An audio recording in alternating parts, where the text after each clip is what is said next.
Hello friends, today in Unit 3, Commercial Correspondence, this is going to be the final session in Unit 3 and wherein we'll discuss the bargaining letters, and then we'll also talk about a letter which is many times required to be sent by businesses who are likely to default on their loan repayments. Fine, so we'll be discussing these two, and with that we'll be wrapping up the unit today.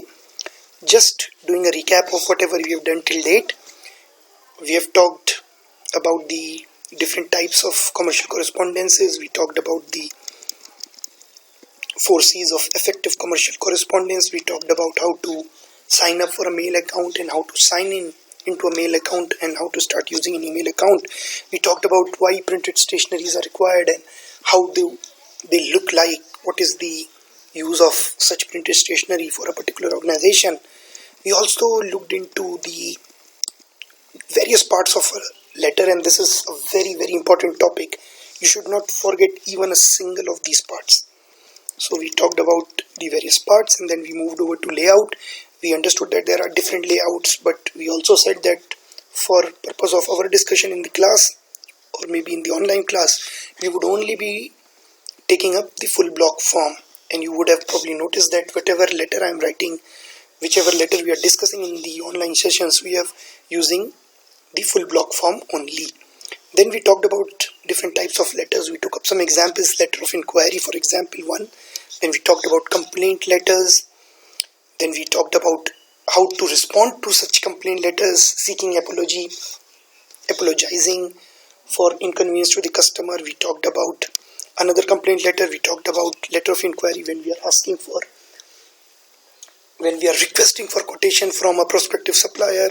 Then we talked about how to respond to such letters as a supplier. How do you respond to such letters? So this was the discussion till date, and now today we are going to talk about another kind of letters which are generally used in commercial communication, and this kind of letter is known as bargaining letter. What do you mean by bargaining? You understand already. You are trying to extract the least possible prices from your supplier.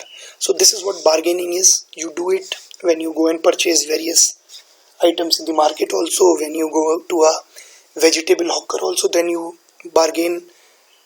So this is how you do bargaining in normal life. But how do we bargain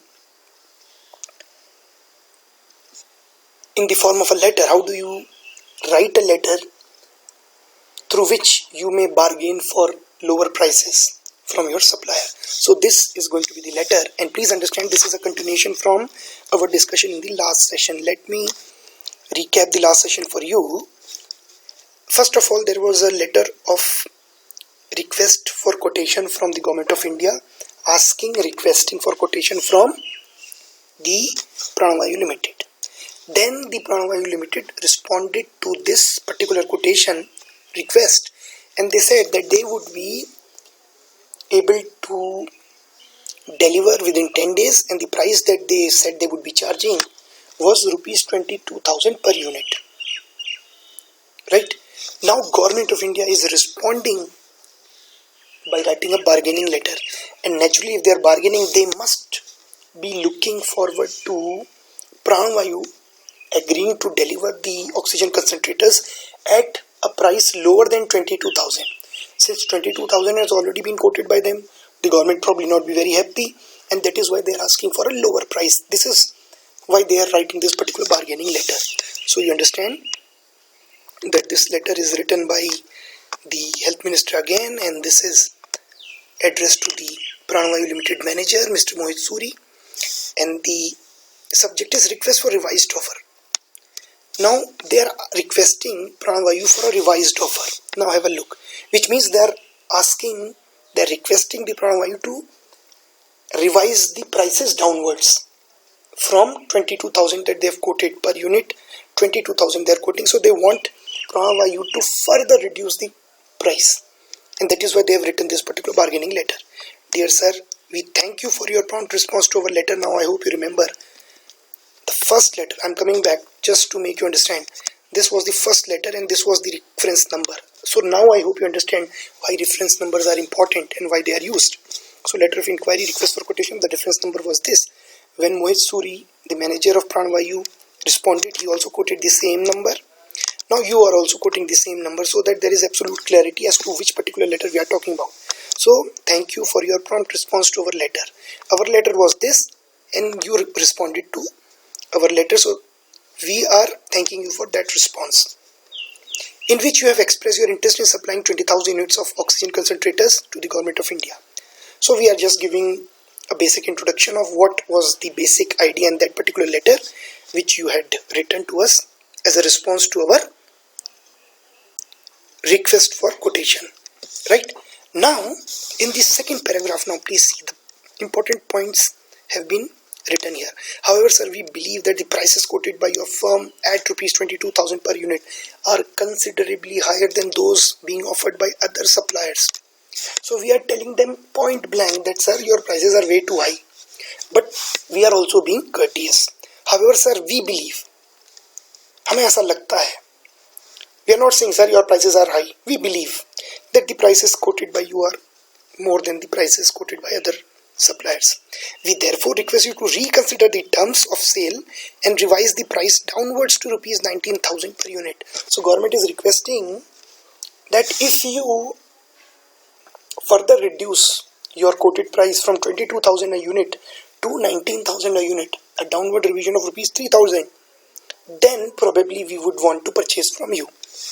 Right? And we are also in a way hinting at other suppliers also there in the queue.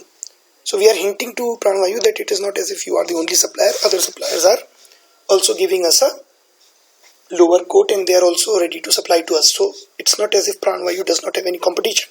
It has competition. So why we are doing this? So that Pranavayu understand that they have got competition. There are other suppliers also willing to supply to government. So they would be more agreeable to reducing their quoted prices.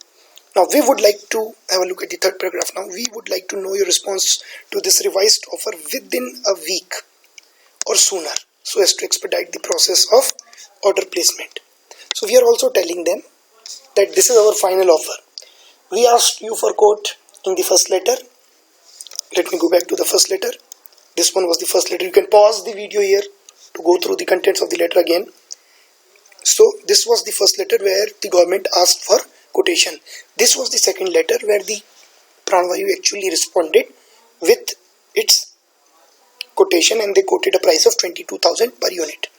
Now in the bargaining letter, government is saying no, 22,000 way too high for us. You please supply us at 19,000. This is our offer. If you are taking this offer, fine. If you are not taking, we have got other suppliers as well. But we cannot say it like that. We have to be more courteous. So we are writing the whole thing in a very courteous fashion. We would like to know your response to this revised offer within a week. Sir, today is 3rd of May.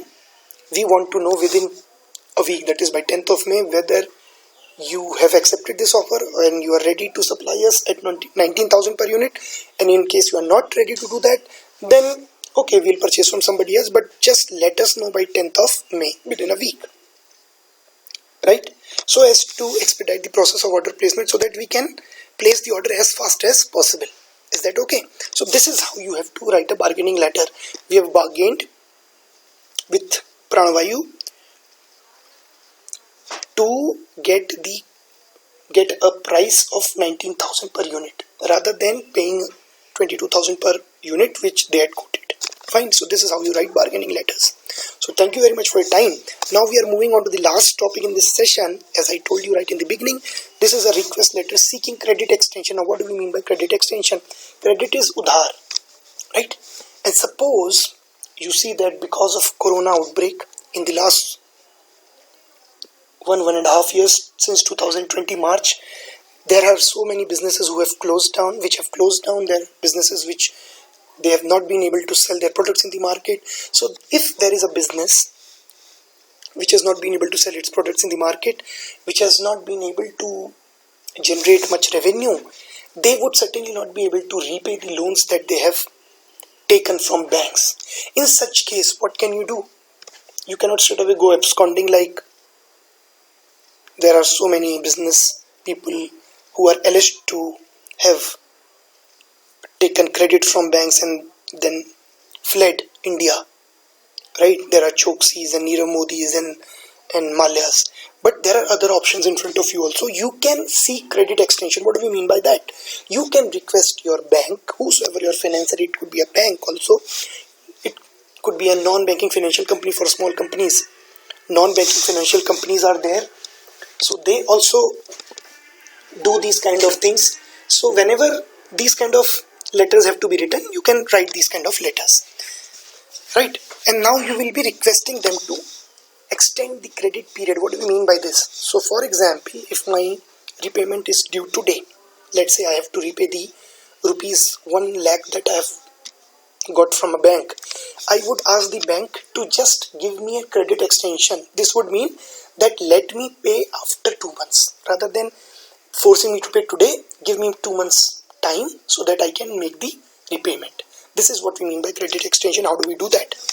Request for extension of credit period, and this is with reference to our order for 500. Now please understand this as written by manager of Getwell Traders who have procured from Pranavayu. They must have procured something from Pranavayu, right? Now what do we mean by seeking credit extension? Please understand, many a times you might be seeking credit extension from your supplier also, right?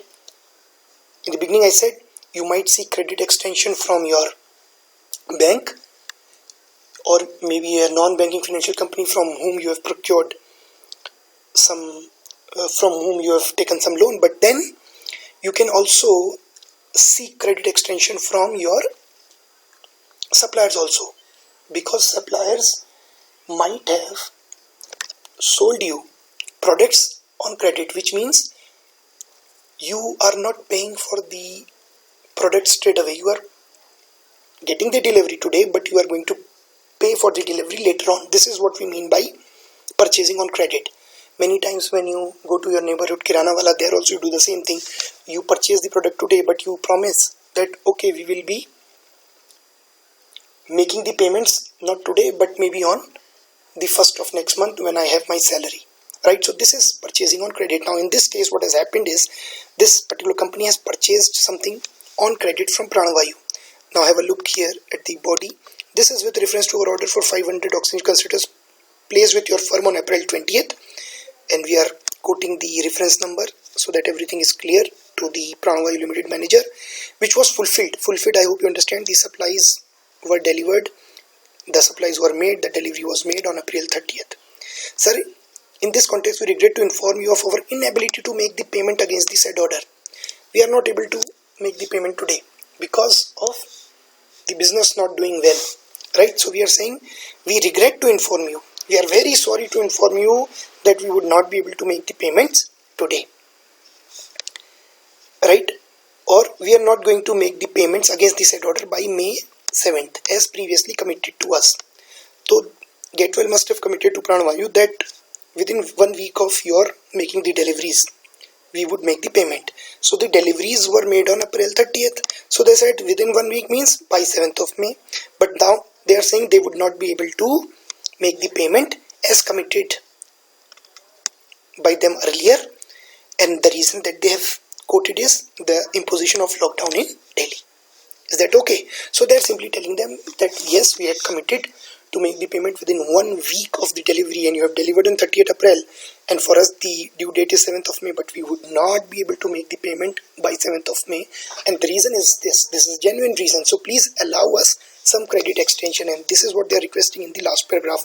We therefore request you to kindly consider extending the credit period by 1 month, thereby allowing us to make the said payment by June 7. Please give us 1 more month so that we can make the repayments, and by May 7th we would not be able to make the repayment. Just give us 1 more month, extend the credit period by 1 more month. So 1 more month would mean 7th of June, and we would be able to make the payment by 7th of June, right? So this is what they have requested. Is that fine? So this is how you have to write the letters seeking credit extension. The same letter can be written to a bank also, that you have not been able to make the payment today, and you want a 3 months extension of your credit period, you can write it to other financiers also who have financed your business. So this is how you have to write letters seeking credit extension. Thank you very much. With this, we are coming to the close of unit 3, and in the next session we would start off with unit 4. Thank you very much.